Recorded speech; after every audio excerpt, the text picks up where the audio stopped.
Eh, Un cordial saludo, amigos. Bienvenidos a este programa que se llama Evoluciona tu Ser, el programa que a través de PIC Radio Online está con ustedes los sábados de 10 a 11 de la mañana, igualmente el domingo de 10 a 11 de la mañana la repetición. Hoy vamos a hablar de otro tema bien interesante para el crecimiento personal. Y tenemos invitada a María del Pilar Angie. Ella es cantautora colombiana y además ha estudiado biodescodificación, esta interesante técnica que nos invita a sanar. Por allá en el año 2015 hizo un trabajo muy interesante y arrancó a darle vida a algo que hoy en día realiza, y es un monólogo donde nos habla de técnicas de sanación, pero utilizadas para hacer un monólogo, una presentación donde habla de muchas cosas interesantes, pero ella misma nos irá contando de todo esto aquí en el programa. De una vez, bienvenida María del Pilar, y hablemos un poco inicialmente de quién es María del Pilar Angie. ok, buenas tardes. Muchas gracias por la invitación. María del Pilar Angé es una persona como todas, común y corriente, que ha vivido muchas experiencias de vida y que en algún momento llegó a preguntarse para qué vivía, por qué estaba viviendo todo lo que vivía. Recuerdo que desde muy jovencita me hacía esas preguntas de quién soy, por qué estoy aquí, y pensaba que pues la vida no podía ser solamente nacer, crecer, reproducirse si es que uno se va a reproducir y morir. O sea, eso no tenía ningún sentido para mí. Y eso me producía muchas depresiones que finalmente llegué a llamar las depresiones existencialistas. Recuerdo que cuando yo le comentaba como estas cosas a otras personas, me miraban como raro y me decían, ¿usted por qué piensa tantas bobadas? Yo estaba muy joven cuando empecé pues con todas estas preguntas, y luego al pasar del tiempo y al empezar a vivir muchas experiencias en mi vida, experiencias que me fui dando cuenta que no eran las que yo había soñado cuando era niña, lo que yo había soñado vivir, o sea, esas historias de los príncipes azules y el de ser una gran cantante y todo eso que yo me había imaginado tener, bueno, un esposito, hijos, un hogar, o sea, toda esa cuestión que yo había pensado que, pues, que era lo que me esperaba en la vida, descubrí con gran tristeza que pues que no era así, que mi vida había tomado otro rumbo y había vivido otras experiencias pues que no eran las que yo quería.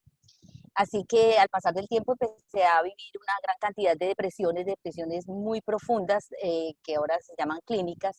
Fui diagnosticada como depresivo compulsivo, depresivo, maníaco depresiva compulsiva, era el nombre de lo que tenía. No, y el no poder encontrar respuestas, empecé como todo este camino de autoayuda, a leer libros de autoayuda y pues como de tratar de entender qué me pasaba. En el año 2015, perdón, en el 2013, me encontré con una información muy importante que fue, me la pasó una amiga muy querida, mmm, y era acerca de la biodescodificación. Eh, Esto eran como unas conferencias que estaba dictando el señor Enrique Corbera, un señor español que hablaba sobre este tema tan interesante en YouTube. Así de que yo empecé a mirarlo y me resonó muchísimo, muchísimo. Entonces me enamoré de esa biodescodificación porque empecé a encontrar a través de ella muchas respuestas a lo que a mí me pasaba en la vida. Y no quiere decir pues que esto sea la parafernaria, pues o sea que la biodescodificación es lo único que existe para uno encontrar las respuestas a estas preguntas del por qué uno vive lo que vive. Porque ahora en este momento hay muchísimas otras terapias que pues digo yo que todos los caminos conducen al mismo lugar, pero para mí esto fue como lo que me dio pie para poder encontrar, entrar como a descubrirme a mí misma y a saber el por qué, y no solamente el por qué, yo digo lo más importante, el para qué yo he vivido las experiencias que he vivido y que hoy en día agradezco totalmente, eh, porque me hacen ser el ser que soy hoy en día.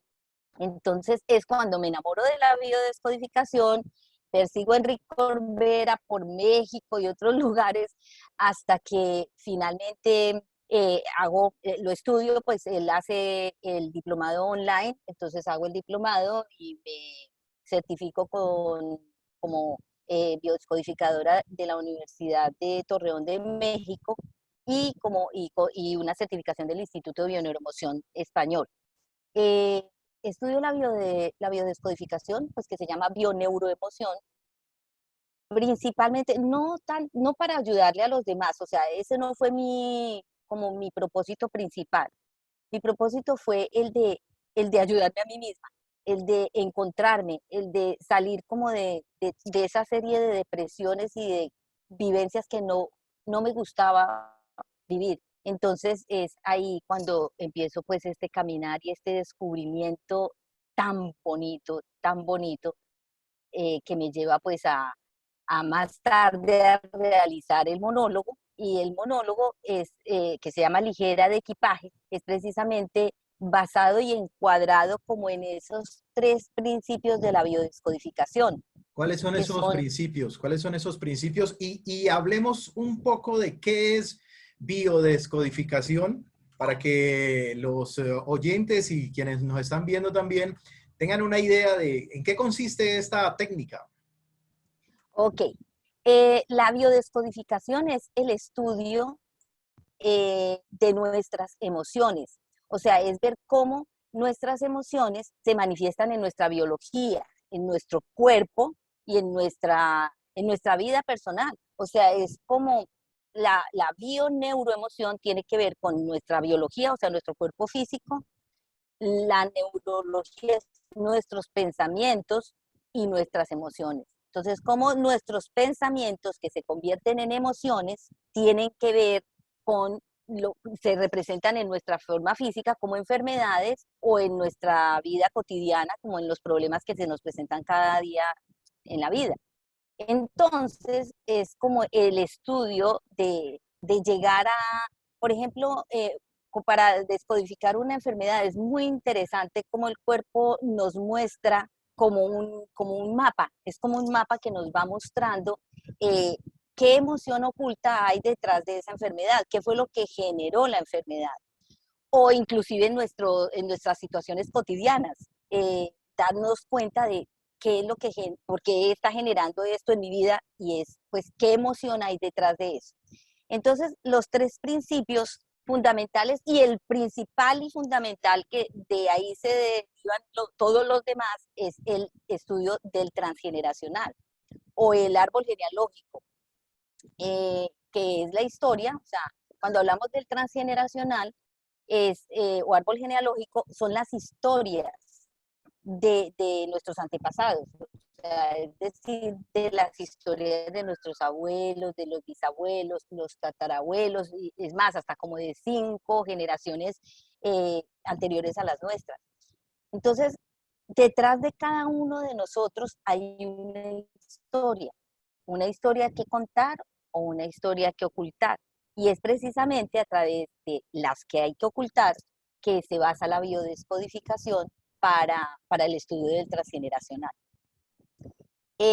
Nacemos pues dentro de una familia y nos consideramos personas normales hasta que empezamos a vivir situaciones que no nos gustan, que nos hacen sufrir, que nos hacen daño, que nos enferman. Y cuando nosotros entendemos que todo lo que nos sucede no es por causa del destino, ni por causa del azar, sino que tiene que ver con esas historias que vivieron nuestros antepasados, porque nuestras historias se entrelazan, entonces es cuando nos damos cuenta de la importancia que tiene estudiar las historias de nuestro clan familiar. En realidad, conocer la historia de nuestras generaciones anteriores nos da libertad, porque a través de ellas podemos saber quiénes somos y por qué hacemos lo que hacemos. Entonces, el transgeneracional realmente es como esa información que el inconsciente familiar guarda de, de secretos, de dramas familiares que quedaron inconclusos, que no se pudieron solucionar y que el árbol como un legado hace que ellos se manifiesten de una generación a otra, pero con un único propósito. El propósito que tiene es que esas historias salgan a la luz, que esas historias sean entendidas, sean comprendidas, superadas y trascendidas por las generaciones siguientes. En el momento en que se comprenden, en que uno se da cuenta de lo que pasó, es cuando esas historias se liberan. Eh, Hay una pregunta ahí que me surge y es, hablaba de 4, 5, en una de esas hasta 7 generaciones atrás pueden haber.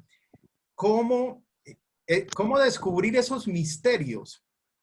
Porque ahí es donde está la cuestión. Muchas veces conocemos al abuelo y al bisabuelo y de pronto la cuarta generación atrás o llegar a la séptima, pero hay la manera, por supuesto, de llegar a esas causas raíces. sí hay la manera. Eh, el inconsciente guarda todo lo guarda. Hay otras herramientas que se pueden utilizar, como son, por ejemplo, las constelaciones familiares, que tienen que ver con ese inconsciente, con eso que se guarda dentro de la historia de la familia. Pero el hecho de que una historia, de que nos demos cuenta de que una historia se repite, tiene que ver, por decirte algo, historias, estas historias dramáticas que pues tienen que ver con violaciones, con suicidios, asesinatos, con herencias de dinero, con todas estas, con muchas cosas que de pronto han causado vergüenza y entonces se ocultan por la misma vergüenza de que sean descubiertas. Eh, Al repetirse, entonces uno se da cuenta, por decirte, a ver, un ejemplo sería como una niña que a sus 9 años ha sido abusada sexualmente, eh, y luego entonces buscando en el transgeneracional se dan cuenta de que o la mamá o la abuela o la bisabuela fue abusada también sexualmente a la misma edad de esta niña. Estas cosas, o sea, cuando nos damos cuenta que ya pasaron antes, es porque ya pasaron en la quinta, en la sexta y hasta en la séptima generación anterior. O sea que ya sabe uno que atrás viene todavía más historia. Pero entonces, pues, para no irse uno tan lejos, es pienso que el estudio va más como hasta la tercera generación, tal vez hasta los bisabuelos, porque de ahí para allá pues se va perdiendo más información, ¿no? Pero de todas maneras el árbol guarda esa información y como te decía, a través de las constelaciones, a través de hipnosis también, nosotros traemos todas esas memorias guardadas en nuestro ADN. Entonces, Sí, es fundamental. Ahí viene guardadito en el ADN. sí, Eh, Usted nos hablaba de que tuvo todo este proceso y entonces buscó, encontró y dijo, bueno, esto lo voy a aplicar a mí. Entonces me gusta mucho esto porque es precisamente el cambio personal donde le podemos contar a las personas aquí que están escuchando cómo es que cuando tomamos conciencia de que podemos tener una mejor vida, buscamos y encontramos. Y entonces la pregunta es, ¿cómo aplicó esto en su vida para luego en el año 2015 arriesgarse, tomar esa osadía de decir, venga, voy a contar mi vida en un monólogo, algunos aspectos fundamentales y voy a utilizar todo esto que he estudiado para compartirlo a la humanidad de una forma diferente, de pronto no haciendo terapia, pero sí esa terapia se hace a través de el monólogo. sí, bueno, el monólogo lo realicé porque en medio de todas mis búsquedas llegué a contactarme con Edgar Duque, quien más adelante pues se convertiría en mi coach personal. Como nada en la vida es casualidad y todo lo que nos sucede no es que nos sucede, sino que nosotros hacemos que suceda. Yo venía ya como con toda esta inquietud que quería conocer a alguien que hiciera biodescodificación, porque para el momento en que yo conocí a Enrique Corbera, pues no era tan fácil contactar con él, ¿no? Ni llegar directamente a él. Yo viajé a México al año siguiente y pues pude empezar pues como toda la instrucción, pero yo necesitaba a alguien como que me ayudara pues a encontrar tantas respuestas que quería y yo quería que fuera a través de la biodescodificación. Entonces la vida me presenta a, a Edgar Duque, que es una historia muy linda, pero muy larga, y después podría contárselas que no fue casualidad, pero fue algo que yo, o sea, yo lo traje a mi vida, lo materialicé. Y entonces con él empiezo a trabajar toda esa serie como ¿cómo se dice? Como de dramas que tenía en mi vida, de tanto dolor y él se dio cuenta que tenía una desvalorización profunda. Entonces, entre todo esto, me preguntó que a mí qué me gustaba hacer cuando niña. Entonces yo le conté que me gustaba cantar. Entonces me dijo que este año te vas a celebrar el cumpleaños y vas a invitar a toda tu familia y les vas a cantar. Porque a mí me gustaba cantar, pero por una situación que viví como o sea, estando muy jovencita, me presenté a un programa de televisión donde el director del programa era Jaime Valencia, el de Ana y Jaime, y pues a mí no me escogieron, no me llamaron nunca para cantar porque pues no, yo no ensayé lo que quería cantar y solamente había ensayado una canción y cuando llegué a cantarla, no me permitieron cantarla porque ya alguien más la había cantado, entonces terminé cantándoles Campesina Santandereana, pues que es muy bonita la canción, pero no era como para el programa que era de los años 60, 70. Entonces cuando salgo de ahí, pues tan triste porque no me habían escogido, me imagino, me hago como un acto de psicomagia, que ahora sé qué es eso, porque en esa época no sabía, y me imagino en mi cuarto abriendo un baúl que no tenía en el cuarto, o sea, lo visualizo un baúl y meto mi voz la meto en ese baúl y la cierro con llave, con candado y boto la llave. Y esa voz se quedó guardada por muchos años, yo creo que por ahí 20 años, 30 años, yo no me había dado cuenta de lo que había hecho. Pues trabajando con Edgar Duque nos damos cuenta de lo que había hecho, entonces él me dice, vas a cantar. Entonces pues hicimos otro acto, o sea, porque para el inconsciente no hay nada es, o sea, para el inconsciente todo es real, entonces el tiempo no existe. Entonces hicimos en una terapia, o sea, que yo sacara nuevamente mi voz de ese baúl y volviera a cantar. Entonces me metí a clases de canto y me di cuenta que en 3 meses yo no iba a ser cantante profesional y me volví a frustrar y dije, no, yo no voy a hacer nada. Y un día iba en el carro hablando sola porque me encanta hablar sola y empecé a reírme de lo que estaba hablando. Entonces cogí el teléfono y empecé a grabar y pensé, ¿y si me hago un monólogo? Y me acordé que cuando me separé del padre de mis hijos, eh, pues en esa transición también tan dolorosa, me metí a tomar un curso de sanación del niño interno. Y entonces nos reuníamos 8 mujeres cada 8 días a contar nuestras historias. Y cada vez que las contábamos, pues todas llorábamos. Y ellas se dieron cuenta que cuando yo contaba mis historias, pues a todas les daba mucha risa la manera como las contaba. Entonces me dejaron para el final, siempre me dejaban para el final, entonces nos llorábamos las historias de ellas y nos reíamos las mías. Así que me acordé de ese cuaderno y lo saqué. Y como ya tenía todas las bases de la descodificación, pensé, o sea, que no quería simplemente contar mi historia por contarla, sino que también le llevara como algo a los que la estuvieran escuchando, o sea, que de todas maneras se dieran cuenta que todos tenemos una historia, que lo que a mí me pasa no solo me pasa a mí, que nos pasa a todos, de diferente manera, pero que nos pasa y que no tenemos por qué avergonzarnos de las experiencias y situaciones que vivimos. Entonces es cuando decido enmarcarlo dentro de esto que es el transgeneracional. Al comienzo tengo una conversación con Dios en donde pues me pregunta que cuántas maletas llevo y le digo que solo esa, porque pues con todo lo que me voy a echar encima cuando llegue a la tierra, pues, y después para desencartarme de eso, antes de devolverme, mínimo me tocará dejárselo de herencia a algún nieto. Entonces ahí es como en cierta manera donde hablo un poco pues como del transgeneracional, de lo que no resolvemos, las situaciones que nosotros no resolvemos pasan de generación en generación hasta que llegue uno que se dé cuenta y la resuelva.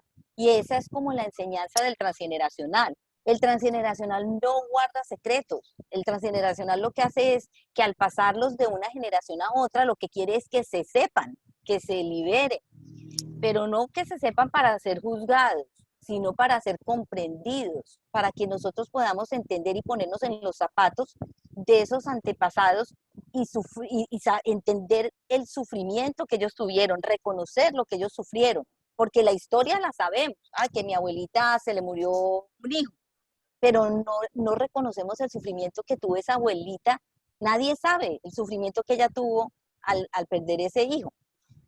Entonces, y luego entonces también hablo de lo que es el proyecto sentido, que también pues todo tiene que ver con el transgeneracional, y el proyecto sentido es el proyecto que nos dan nuestros padres al nacer, a manera inconsciente o consciente, que es cuando dicen, por ejemplo, ay, este es el que me va a servir para, este es el que me va a cuidar cuando esté viejito, o este es el que me Ese, va a sacar de pobre. ese proyecto sentido es lo que los padres asumen con respecto a nosotros, pero lo hacen inconscientemente, imagino.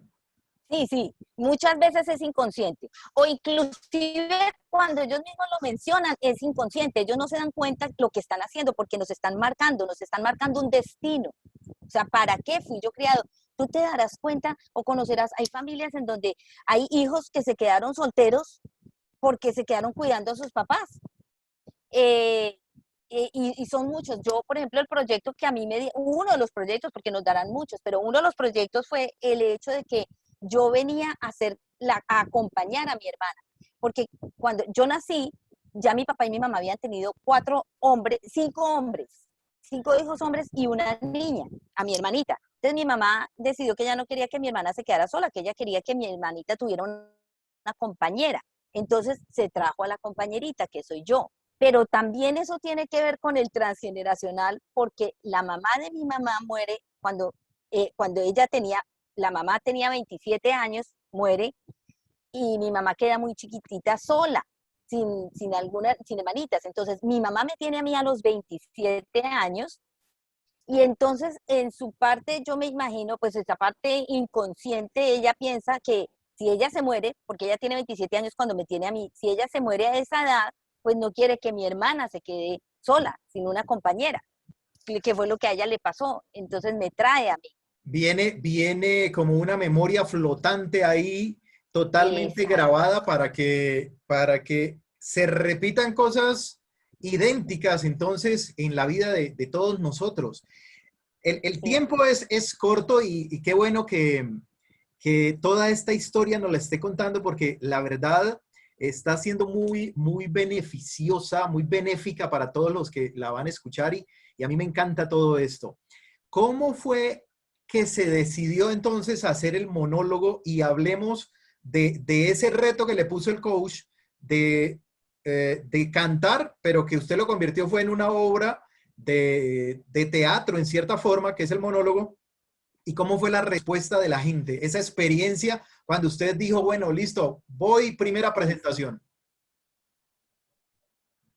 Wow, sí, la respuesta de la gente fue muy linda, muy linda. Ese día cayó un aguacero brutalísimo, brutalísimo. A Marisol Correa, que es la niña Margarita, dejémonos de vainas, ella tiene un teatro muy lindo y es muy querida en Miami, pues por la gente que le gusta el teatro en Miami. Le toqué la puerta y le conté la idea que tenía de presentar el monólogo para celebrar mi cumpleaños, pues a mi familia y a mis amigos, y que si ella me rentaba el teatro, ahí mismo, pues me rentó el teatro. Ese día cayó un aguacero tan brutal, que yo creo que si a mí me hubieran invitado, yo no hubiera ido, pero la gente llegó más de la gente que esperaba. A la salita le cabían 90 personas, a la sala en que me presenté, porque el otro teatro es más grande, pero en esa sala le cabía, que se llama Catarsis, que me pareció espectacular porque realmente lo que yo iba a hacer ahí era una catarsis.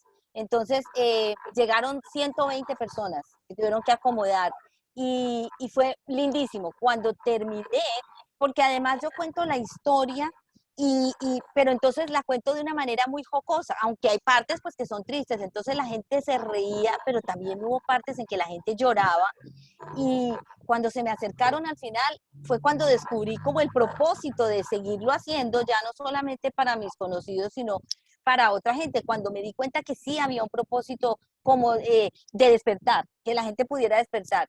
Se me acercaban y me decían, usted contó mi historia. Entonces ahí me di cuenta que mi historia no era solo mi historia, sino que también la de los demás. Me decían, hable un poco más del perdón, me dijeron, yo también me orinaba en la cama, pero a mí me da pena decírselo a la gente. Eh, o sea, como cosas de lo que yo había dicho en el monólogo, y me pareció muy, muy bonito, muy bonito. Me decían, hay cosas que nosotros no nos atreveríamos a decir, gracias por presentarlo de esta manera. Y también lo quise hacer de esa manera jocosa, porque bueno, no sabía que tenía como esa chispa también para hacer reír a la gente, ahí también me descubrí eso. También les canto, pero cada canción que canto tiene que ver como con una parte del monólogo, entonces por ejemplo, les canto una de Pimpinela, pedacitos, que tienen que ver, que es la de ¿por qué no puedo ser feliz si lo deseo con el alma? Y entonces la hice más como para que, como toda la otra parte era tan chistosa, entonces que esto como que, ¡pah!, como que hiciera que la gente llegara como a ese sentimiento profundo. Entonces, bueno, entonces al hacer como toda esta situación, de esta manera, el monólogo, me doy cuenta pues que podía pararme y hablarle a un montón de gente y hacerlos reír. Y lo más importante, porque yo pienso que el humor nos libera. El humor hace que nosotros veamos la vida desde otra perspectiva, que lo veamos más positivo todo, y a través del humor, o sea, nos salimos del papel de víctima. Por lo menos, pues esa fue mi experiencia. O sea, darme cuenta que yo no soy una víctima, sino que soy un aprendiz, y que todas las situaciones que he vivido en esta vida me han aportado grandes aprendizajes, y pues que son tesoros que guardo en mi corazón. No te escucho. Hay que hablar de la música. Cantó ahí un tema de Pimpinela, más usted es compositora. Hay dos canciones que tuve la oportunidad de escucharla. Una es Ligera de Equipaje, y usted nos va a hablar del título de la otra. ¿Cómo llega a estas canciones? Y hablemos rápidamente de esa inspiración y de esa parte suya con respecto a lo que es contar su vida, porque Ligera de Equipaje se llama el monólogo y Ligera de Equipaje la primera canción. Sí, la primera canción es el tema del monólogo. Y esta también tiene una historia muy bonita, porque hace 3 años que presenté la obra en Miami. Jaime Valencia estuvo presente en mi obra. Yo no lo conocía, lo invitó una amiga mía, y yo en el monólogo hablo de esa historia de cuando guardé mi voz en el baúl, y hablo de Jaime Valencia. Entonces él está ahí en esa presentación, y fue algo lindísimo, porque siento que, como digo, que para el inconsciente el tiempo no existe, pues ahí le pude cantar la canción que yo le quería cantar 34 años atrás. Sí. Entonces fue muy bonito, ¿no? Entonces, pues para mi inconsciente finalmente le canté la canción. A él le gustó mucho, se acercó a mí, me dijo que él quería ayudarme, que lo que yo necesitara, que él estaba a la orden, que le había gustado mucho, que le parecía muy natural la obra y todo. Finalmente, pues me daba pena como llamarlo, pues ese señor, me imagino, pues, o sea, ocupado y lo que fuera. Entonces, finalmente lo llamé, y él me dijo, ¿tú escribes? Y yo le dije, pues, o sea, como para escribir que me canciones. Y le dije, pues yo escribí una canción, media canción hace unos años. Me dijo, cántamela, dice, la canté. ¿Tú escribiste eso? Le dije, sí. Me dijo, bueno, entonces escribe la historia, la letra del monólogo, y yo te lo musicalizo. Y yo, ok. Bueno, le escribí como 3 hojas, eso quedó más largo que el himno nacional colombiano, y él me llamó y me dijo, no, bájele, bájele. Y Pilar, bueno, entonces él la Pi- musicalizó. Pilar, bien, bien bonita esa experiencia, porque es como una vuelta que da la vida y vuelve y los presenta en un sitio sin tener ni idea usted de que el hombre iba a participar. ¿Cómo es que se llama la otra canción? La otra canción se llama Gratitud. Gratitud. Esa la escribió también usted y también se la musicalizó Jaime Valencia. Jaime, yo la escribí, yo la compuse con música, o sea, con el ritmo. y Jaime me ayudó con los arreglos y, o sea, tengo un chico de un estudio que se llama Alian Melian. Alian es el que me hace todos los arreglos, entonces Jaime y Alian se pusieron de acuerdo y me hicieron la música que quedó preciosa para la canción de gratitud. Las Sí, pueden escuchar en YouTube.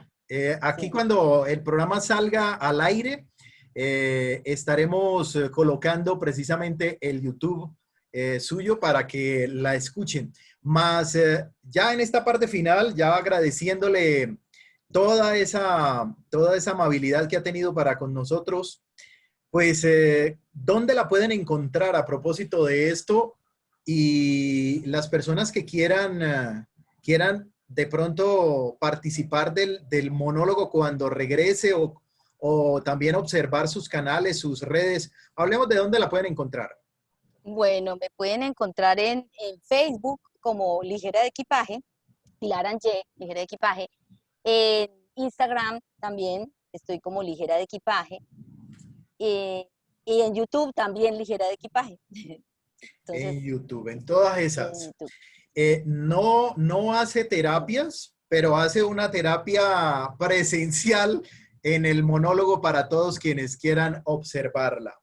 Pues Pilar, muy amable por estos minutos y ha sido muy enriquecedora esta charla. Muchas gracias. A propósito, Muchas una gracias. vez termine, va a sonar la música en la emisora. Como es en audio, va a sonar la canción para que la tengan bien clarita, esa ligera de equipaje. Muchas gracias. Muchas gracias. Que estés bien. Un abrazo y estamos entonces en esta parte del programa de Evolución a tu Ser a través de PIC Radio. Estuvimos hablando con Pilar Angie y una historia muy interesante hablándonos de transgeneracional, de biodecodificación y esto de hacer monólogos a través de la sanación. Qué bonito que es. Y aquí les dejo entonces con la canción en este Evolución a tu Ser.